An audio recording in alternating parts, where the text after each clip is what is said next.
Au nom du Père et du Fils et du Saint-Esprit. Amen. Le Seigneur soit avec vous.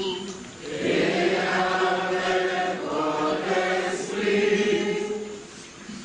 Nous sommes rassemblés pour un événement dont nous avons été les témoins privilégiés il y a de cela 10 ans. Et il est bon que nous soyons là.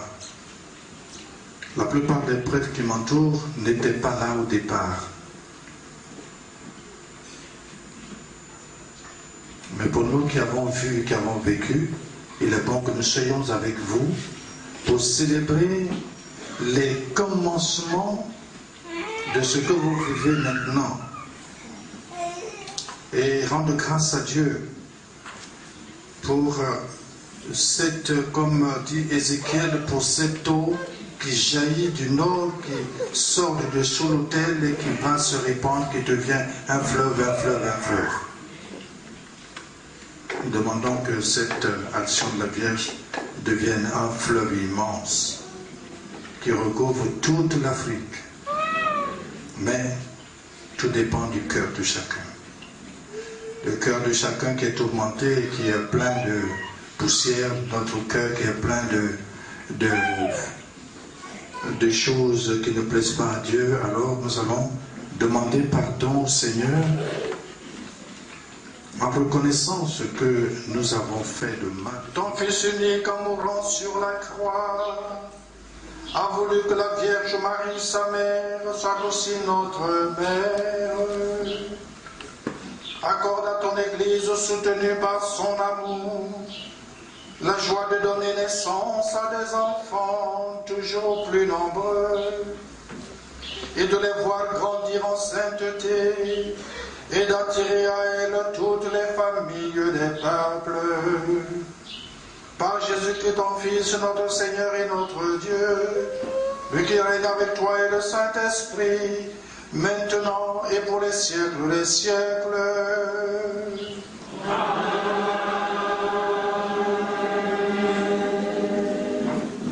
Lecture du livre du Deutéronome. Moïse disait au peuple d'Israël: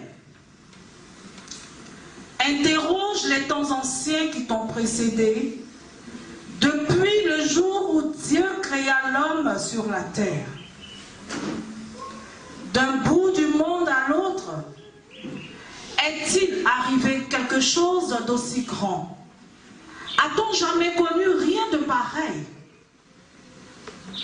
Est-il un peuple qui ait entendu comme toi la voix de Dieu parlant du milieu de la flamme et qui soit resté en vie?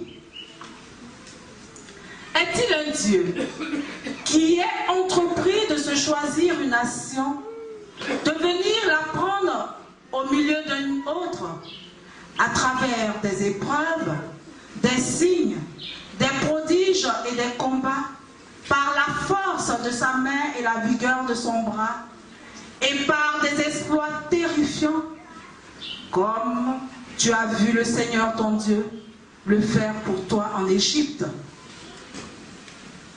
Il t'a été donné de voir tout cela pour que tu saches que le Seigneur est Dieu et qu'il n'y en a pas d'autre. Du haut du ciel, il t'a fait entendre sa voix pour t'instruire. Sur la terre, il t'a fait voir son feu impressionnant et tu as entendu ce qu'il te disait du milieu du feu. Parce qu'il a aimé tes pères et qu'il a choisi leur descendance en personne, il t'a fait sortir d'Égypte par sa grande force pour repousser devant toi des peuples plus nombreux et plus robustes, te faire entrer dans leur pays et de le donner en héritage, comme cela se réalise aujourd'hui. Sache donc aujourd'hui et médite cela dans ton cœur. Le Seigneur est Dieu, là-haut dans le ciel, comme ici-bas sur la terre. Il n'en a pas d'autre. Tu garderas tous les jours les commandements et les ordres du Seigneur que je te donne aujourd'hui, afin d'avoir, toi et tes fils, bonheur et longue vie sur la terre que te donne le Seigneur ton Dieu. Parole du Seigneur. Vierge Marie, Mère de la charité chrétienne, nous sommes rassemblés ce matin pour célébrer le premier jour où tu nous as fait signe de ta présence. Nous ne sommes rien, nous n'avons rien, nous ne savons rien, mais tu veux que nous parlions, que nous t'annoncions. Mais c'est toi-même qui dois t'annoncer. À travers nous, c'est toi qui prends la parole. Il y a eu dans les Écritures beaucoup de femmes qui ont pris la parole. Et après ton fils, il a dit que tu étais notre mère, pour que tu prennes la parole, pour que tu nous enseignes, pour que tu nous conduises, pour que tu veilles sur nous. Et c'est ce que tu veux faire à nos pauvres enfants d'Afrique, qui croulons sous le poids de la misère humaine et de la misère politique, de la misère sociale. Tu es venu nous rendre notre dignité. Sois loué et sois béni aujourd'hui et demain pour les siècles des siècles. Amen.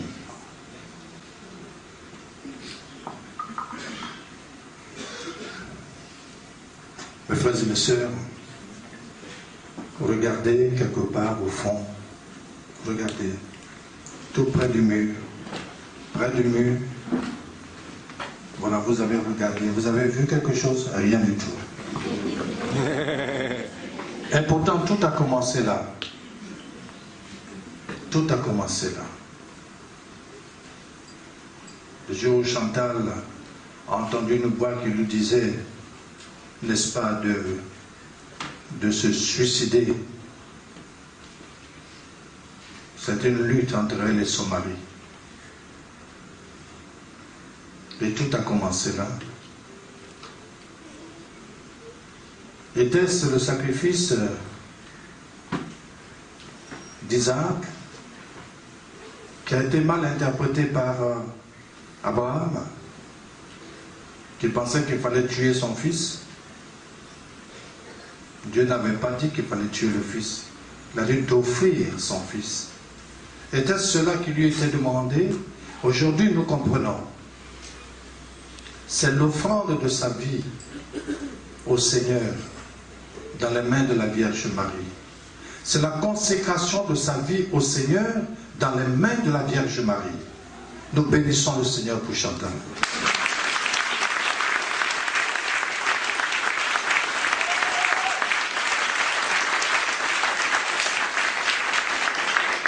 Et s'il nous arrivait à nous, comme dit l'Évangile, de prendre notre croix, il ne s'agit pas d'aller fabriquer une croix de bois qui pèse une tonne et porter ça sur nos épaules. Il ne s'agit pas de cela. Il s'agit tout simplement de réaliser les petites choses de la vie dans la vérité de Jésus-Christ. C'est cela la croix qu'il faut porter.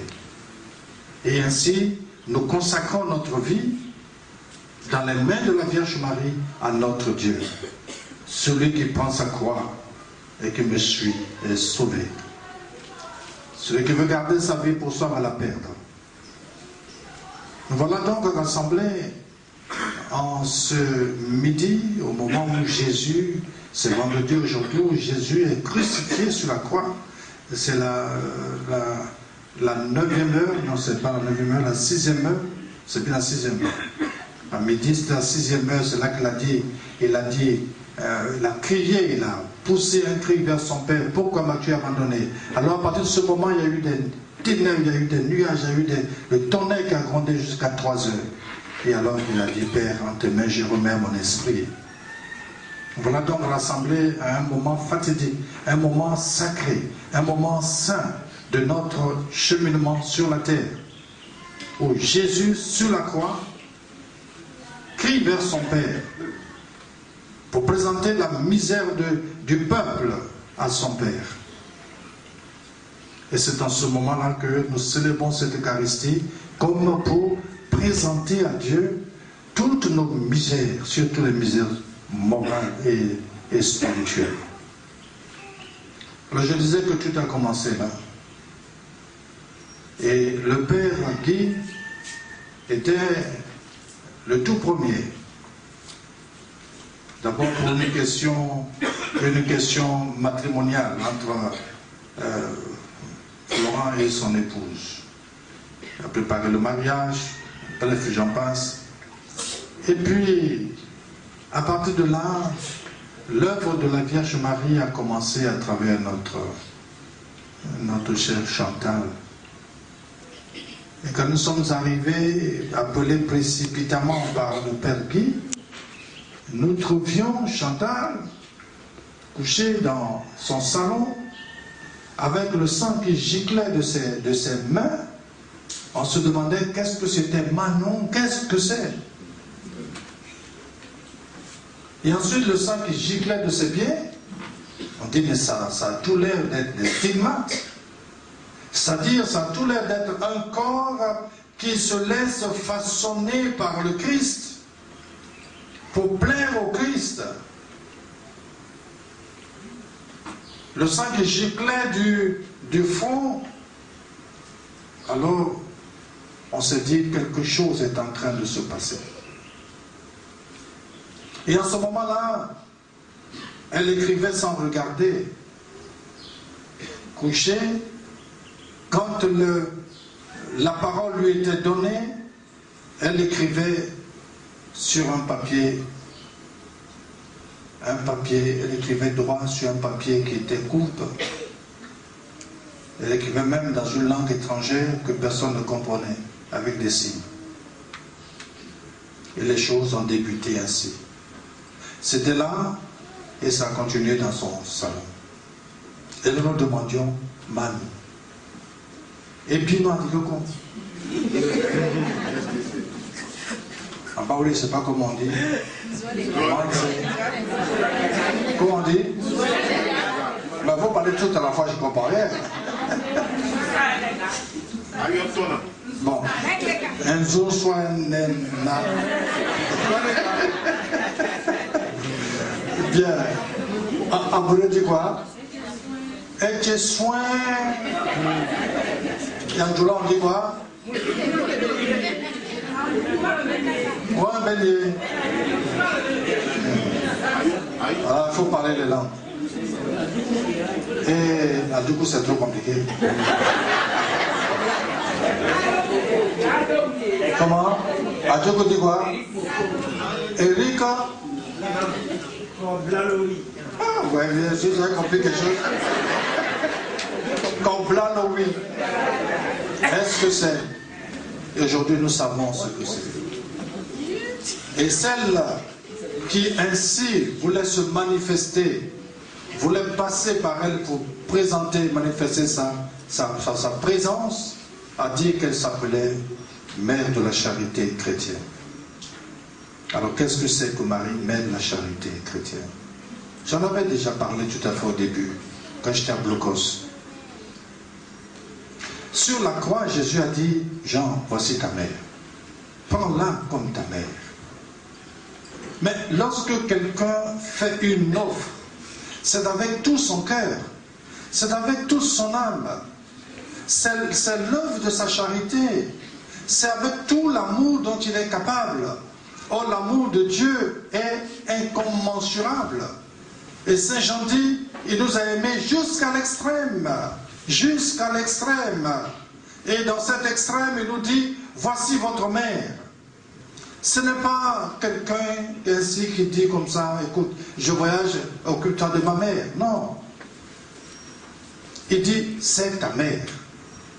Considère-la comme ta mère. Et Jean a bien compris, sur le plan purement humain. Jean est allé avec la Vierge, l'a fait partir de Jérusalem lorsque les persécutions ont commencé, et ils se sont retrouvés à Éphèse, sur une haute montagne quelque part, que vous pouvez aller voir d'ailleurs, si vous allez en pèlerinage, sur les traces de Saint-Paul.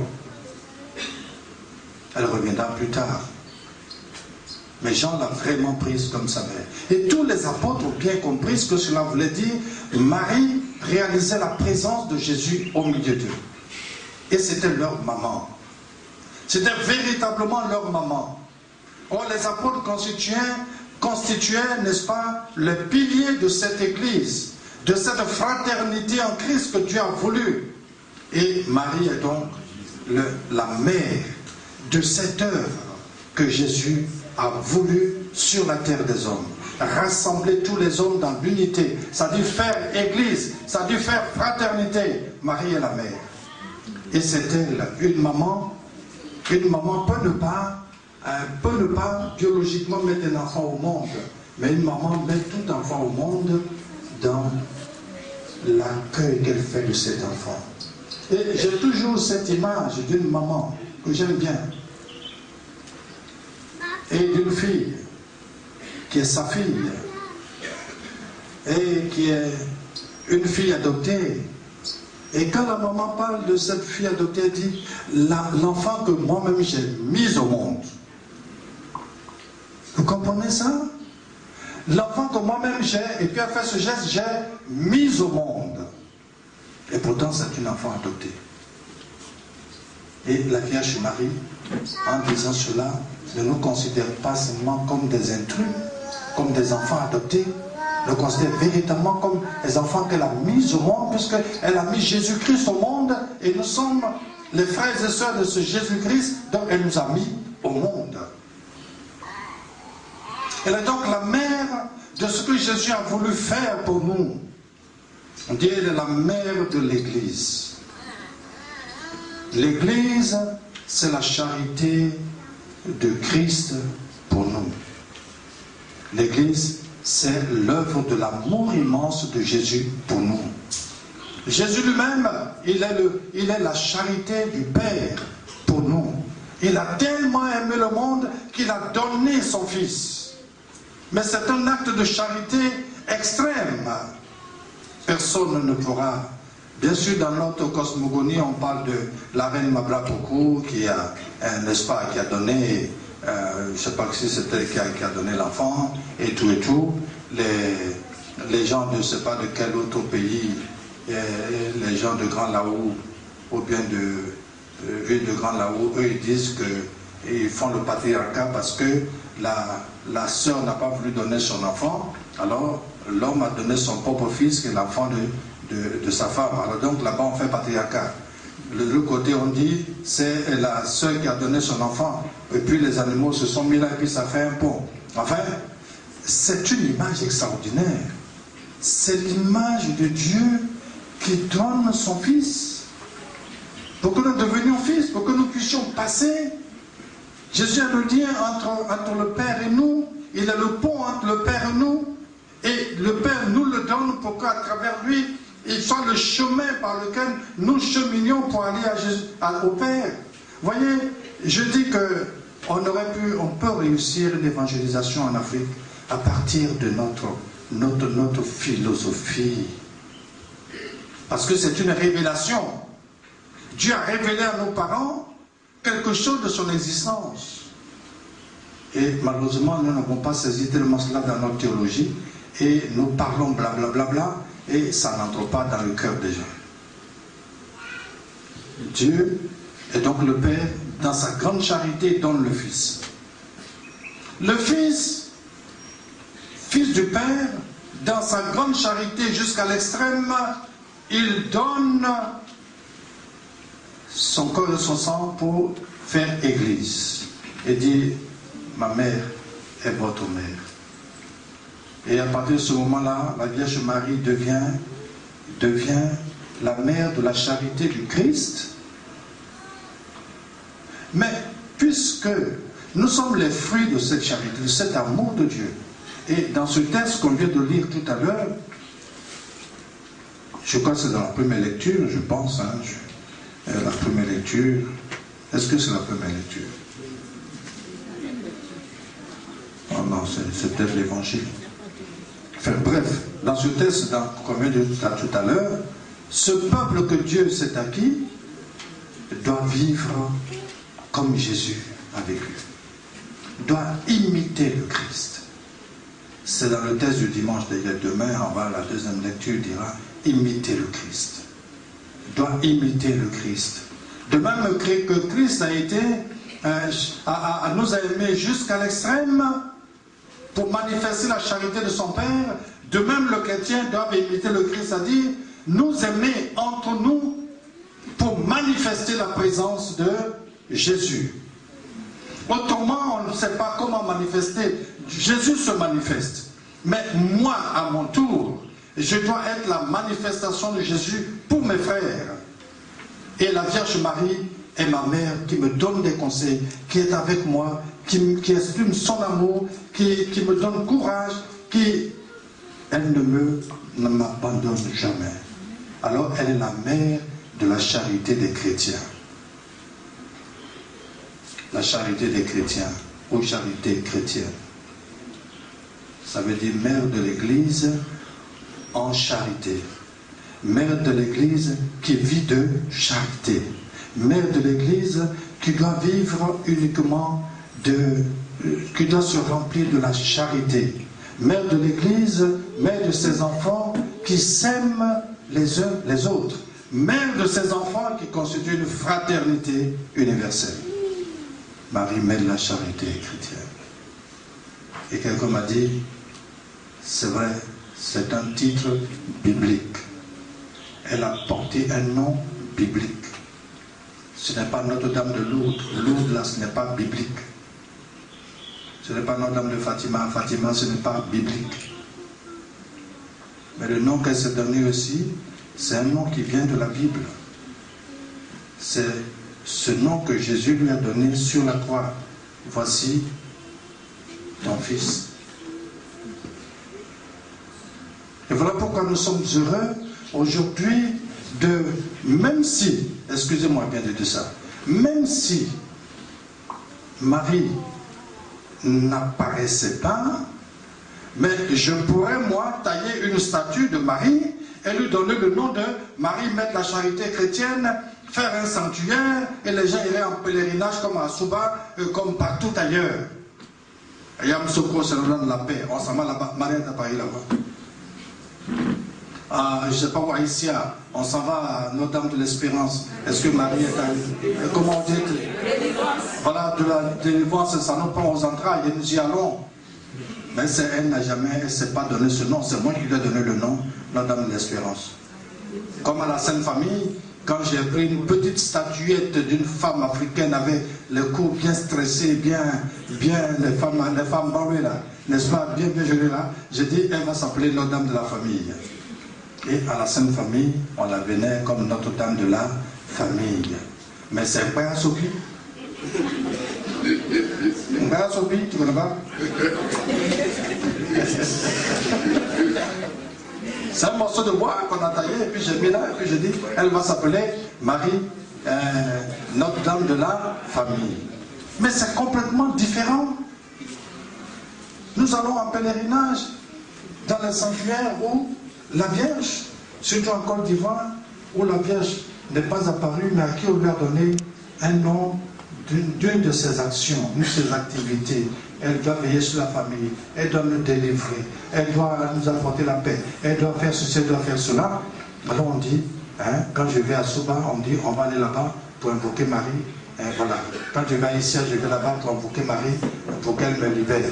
Quand je vais à Napier, je vais là-bas pour invoquer Marie, pour que... Et ainsi de suite. Mais quelque chose, et c'est ça qui fait que nous marchons à petits pas. C'est ça qui fait que nous avons flairé quelque chose, disons, que cette chose est trop importante pour qu'on se précipite à dire des choses qui ne seraient peut-être pas justes. Alors on va tout doucement, parce qu'on sent là qu'il y a quelque chose d'extraordinaire. Moi c'est comme ça que je sens la réaction de nos pères évêques. Parce que quand je dis dans la famille, quel est l'évêque qui va venir dire, il faut parler là-bas?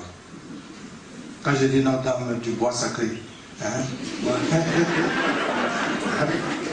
tu peux me faire, ou bien Notre-Dame dans la lagune, moi j'ai composé des litanies de saints où j'ai mis tout seulement Notre-Dame de la Maraoué, Notre-Dame de ceci, Notre-Dame de cela, et on invoque Notre-Dame de la Maraoué, priez pour nous. Bon, ça c'est bien.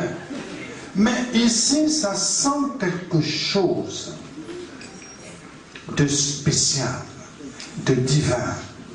Et on ne peut pas approcher cela, comme dit le texte, la première lecture, tu ne peux pas me voir sans mourir. Voilà ce qui fait que les choses. La première lecture a dit quoi? Excusez-moi, qu'est-ce que tu as lu là? Viens lire là. Où tu as dit qu'on ne peut pas me voir sans mourir là? Non, je crois que c'est l'autre là. Oui. Tu as dit quelque chose, mes oreilles ont entendu quelque chose. Ah, c'est toi qui as lu, c'est pas moi.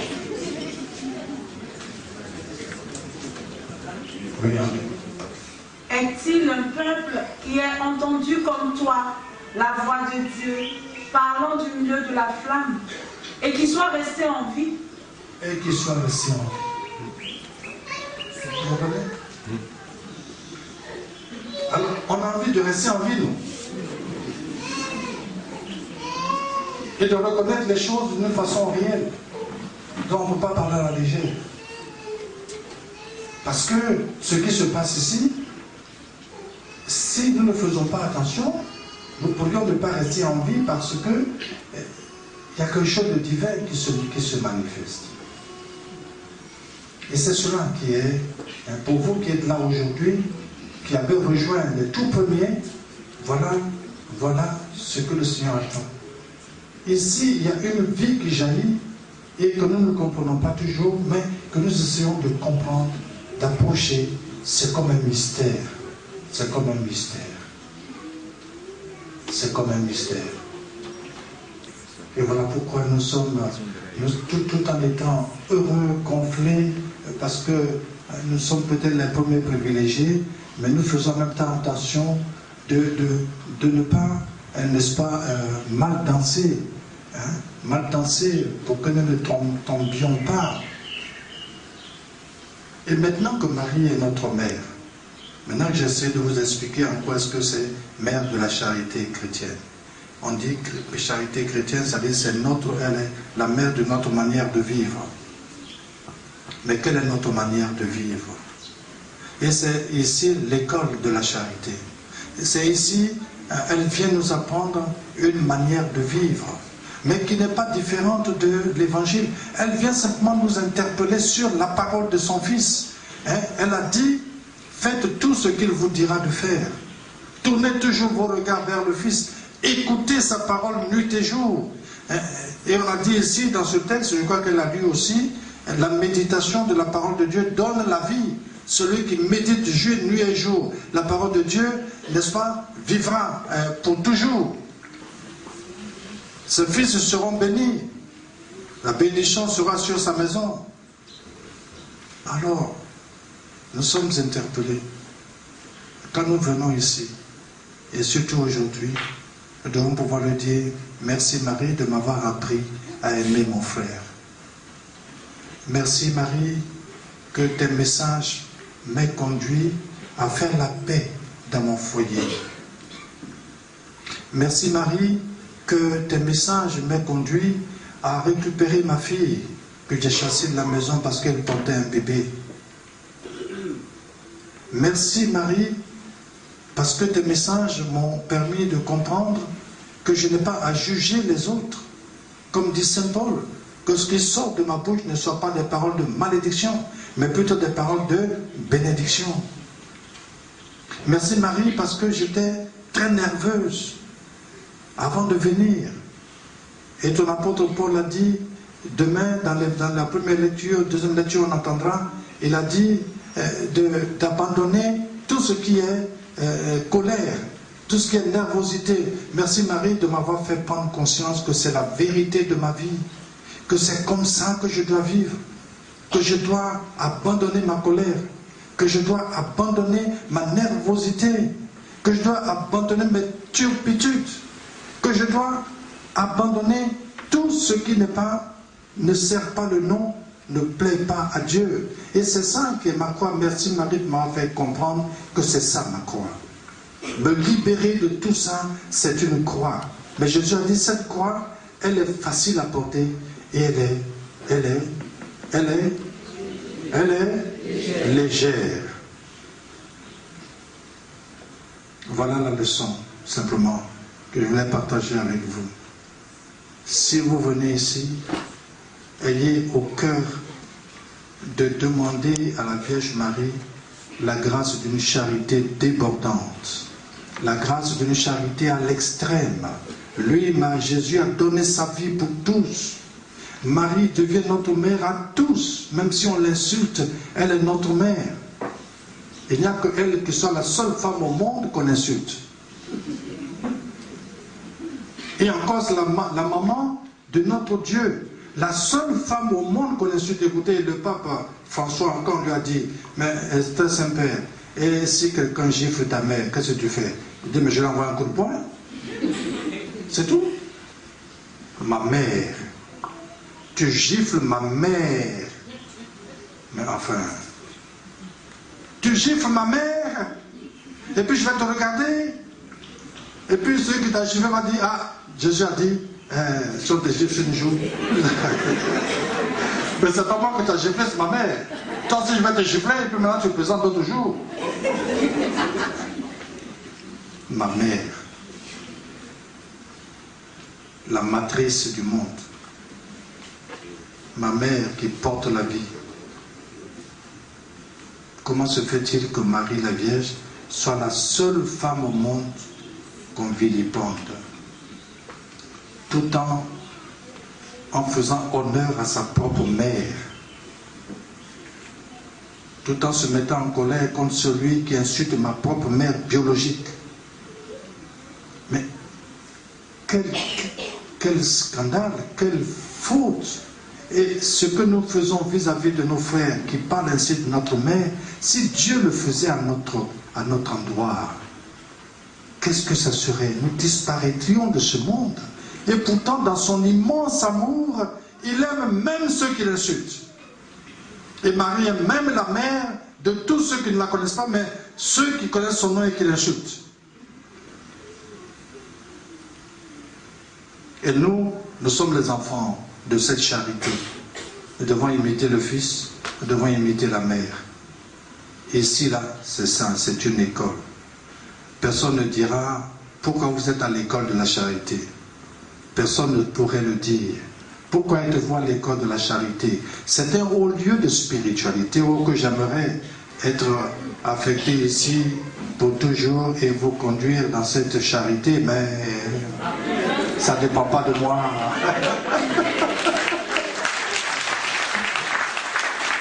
Mais non, il y a beaucoup d'autres choses à faire, mais on ne va pas vous abandonner. Il y a beaucoup d'autres choses à faire. Hein? Moi, j'ai trop de choses à faire. Il y a le nouveau centre de spiritualité, il y a vous. Deuxièmement, il y a le Rium Christi. Troisièmement, il y a Songon, le sanctuaire de Songon. Quatrièmement, et puis j'ai ma musique à faire. Et puis j'ai toutes ces choses à faire. Je crois que dans ma vieillesse, je serais bien servi. Hein? Mais, voilà. Ceci pour mettre un peu de baume dans votre cœur. Alors prions maintenant que la Vierge Marie nous inonde du désir. Moi je dis, Sainte Thérèse a dit, Dieu a mis ce désir en moi pour que je désire. Dieu a mis ce désir pour que je le désire. Donc demandez la grâce de désirer ce que Dieu a désiré mettre en vous. C'est la charité qu'il veut mettre en vous. Donc la grâce pour vous de désirer la charité. Il faut désirer cela. C'est-à-dire il faut le demander. Pour ceux pour qui c'est difficile, il faut demander. Ceux qui sont dans des situations compliquées, il faut demander la grâce de la charité. Parce que notre vie doit devenir charité. Quand Saint-Pierre a dit à Jésus, mais combien de fois je dois pardonner? 7 fois seulement, il dit non, non. Je dois pardonner 70 fois cette fois. Ce qui veut dire tout le temps. Il dit, mais on va dire que je suis bête. On n'a qu'à dire que tu es bête. Mais c'est ça ta vie. C'est ça ta vie. Et c'est cette charité seule qui pourra communiquer la vie à tes frères. C'est parce que tu aimes le petit enfant qui pleure que Moïse a été sauvé des eaux. C'est parce que la fille de Pharaon a aimé ce petit enfant qui pleurait dans les joncs que Moïse a vécu et a sorti le peuple de l'Égypte. C'est parce que mon cœur va aimer à la folie tel enfant que l'enfant sera sauvé. Parce que mon cœur aimera à la folie mon mari, que mon mari reviendra, comme dit Saint Pierre, à la grâce. Que ma femme qui commet l'adultère reviendra, comme dit Saint Pierre. Il n'y a que la charité qui soit débordante, il n'y a rien d'autre. Tout ce qui est autre, ça vient du démon. Et que Dieu vous bénisse, lui qui règne au siècle des siècles.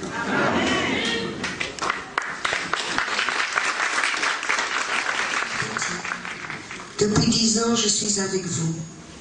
Le 15 août, j'ai, à la demande du Père et du Fils, pris pied sur votre continent et principalement dans votre pays, la Côte d'Ivoire. Pour vous, depuis 10 ans,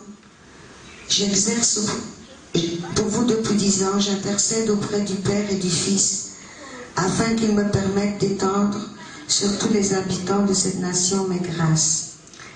Encore aujourd'hui, certains ne me reconnaissent pas, ne veulent pas croire en moi en tant que Marie, mère de la charité chrétienne. Ils savent pourquoi. Ils savent qu'au pied de ma souche, à nu je les mettrai. Je les mettrai face à leurs erreurs, à leurs défauts, à tous leurs vices. Pourtant, je ne cesserai de les aimer et d'attendre patiemment que repentant, ils viennent à moi pour que de ma main je les conduise à mon Fils.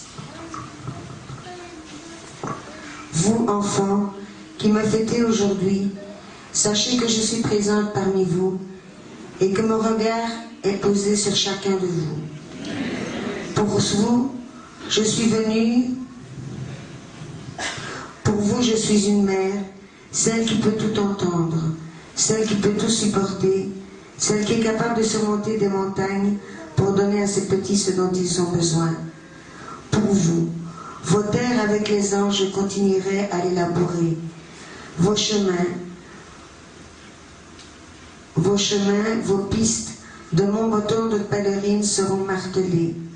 Vos forêts, vos rivières, je continuerai à y entrer, afin de purifier, afin que tout ce qui vous a été volé, soit par l'homme, soit par les esprits, vous soit à jamais rendu. Je vous aime et vous bénis, votre Mère du ciel.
veut faire.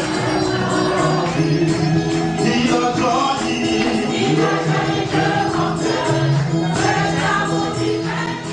Nous avons dansé, nous avons loué Dieu en portant nos offrandes au Seigneur.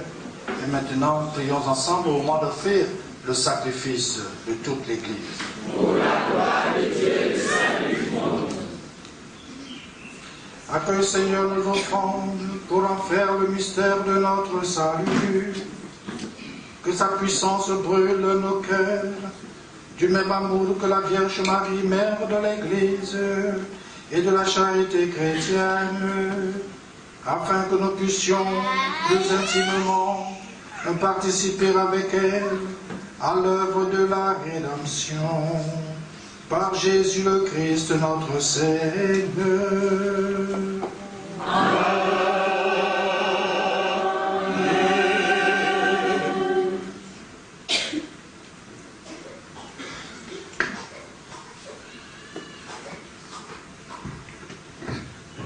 Nous entrons dans la grande louange du Seigneur, la prière eucharistique. Ces offrandes que nous avons apportées, Jésus va les transformer en son corps et en son sang, pour habiter en nous, pour se marier avec nous pour toujours. Le Seigneur soit avec vous.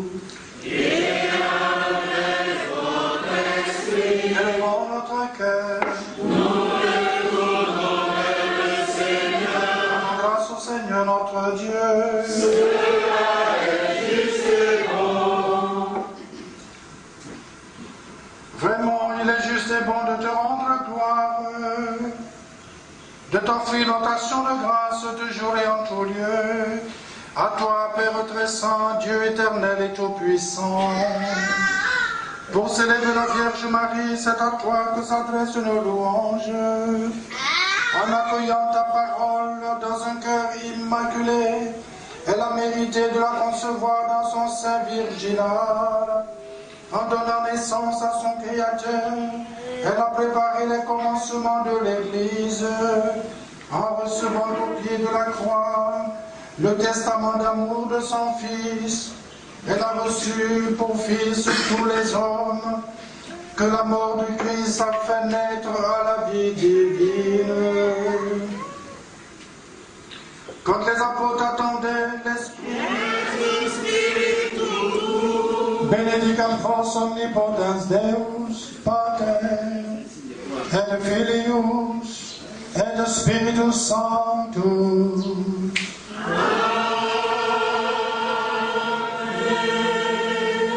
Allez dans la paix du Christ, alléluia, alléluia.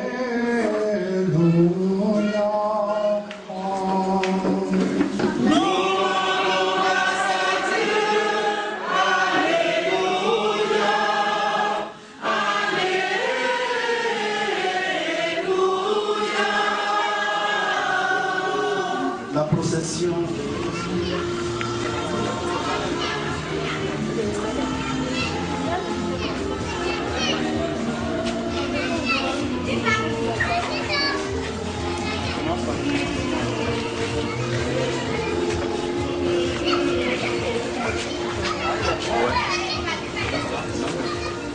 S'il vous plaît.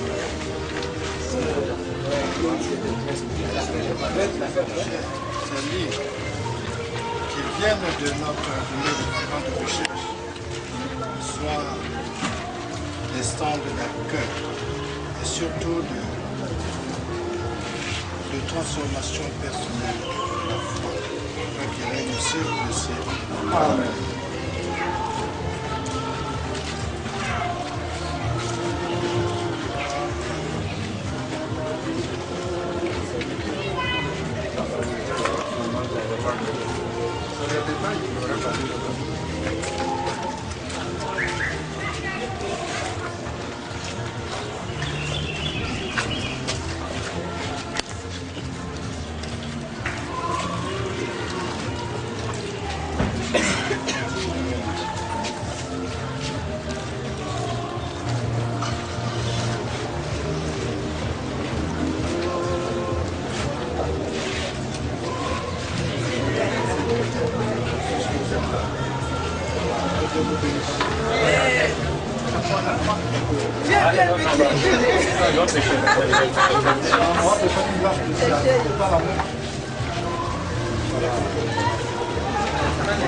Il faut faire ça, c'est ça.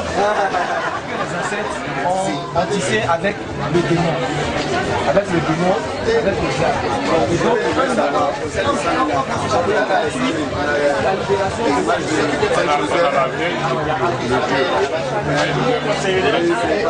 c'est très important.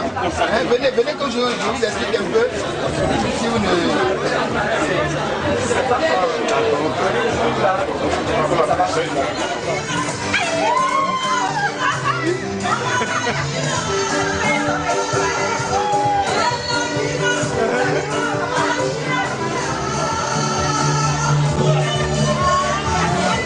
Philippe, le dépôt de